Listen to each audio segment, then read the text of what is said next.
Bonjour à tous. S'est-on déjà demandé s'il existait une sorte de mode d'emploi pour sa propre vie? Un genre de code secret qui permettrait de mieux comprendre son chemin?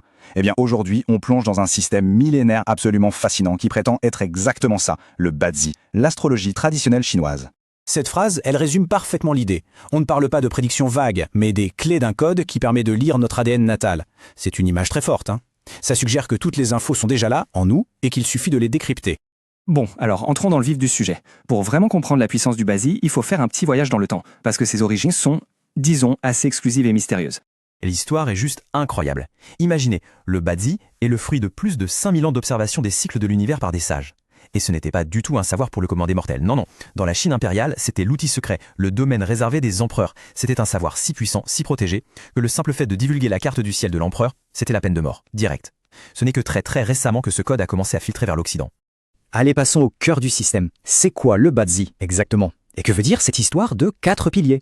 Alors Bazi, ça se traduit littéralement par 8 caractères, mais on le connaît surtout sous le nom des 4 piliers de la destinée. C'est défini comme une science métaphysique chinoise. Ce mot métaphysique peut faire un peu peur, mais en gros, ça veut simplement dire que c'est un système qui étudie les énergies, les schémas invisibles qui influencent notre vie. C'est beaucoup plus profond qu'un simple horoscope.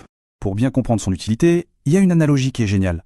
Il faut voir le Bazi un peu comme des panneaux de signalisation sur l'autoroute de la vie. Le Bazi ne conduit pas la voiture à notre place, mais il donne une bien meilleure visibilité sur la route à prendre. Il indique les voies les plus fluides et il signale les dangers potentiels à éviter. D'accord, mais comment on passe d'une simple date de naissance à une analyse aussi poussée? Eh bien, le processus est en fait très logique et structuré.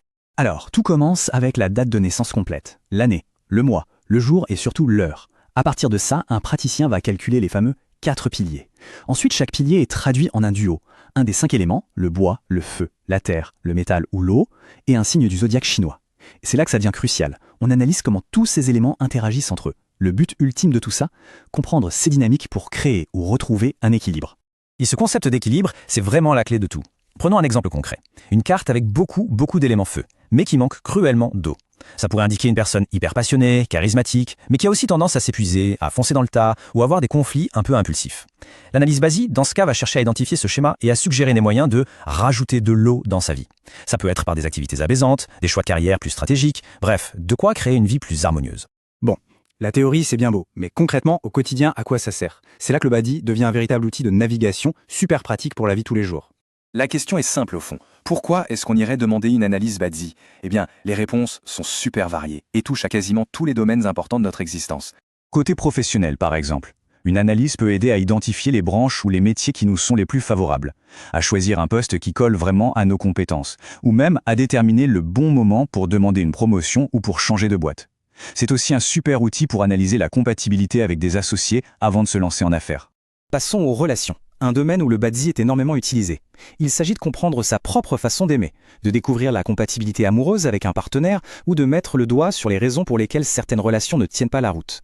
Ça peut même aider à repérer les périodes les plus propices pour faire une rencontre qui dure ou encore à améliorer les dynamiques familiales et sociales.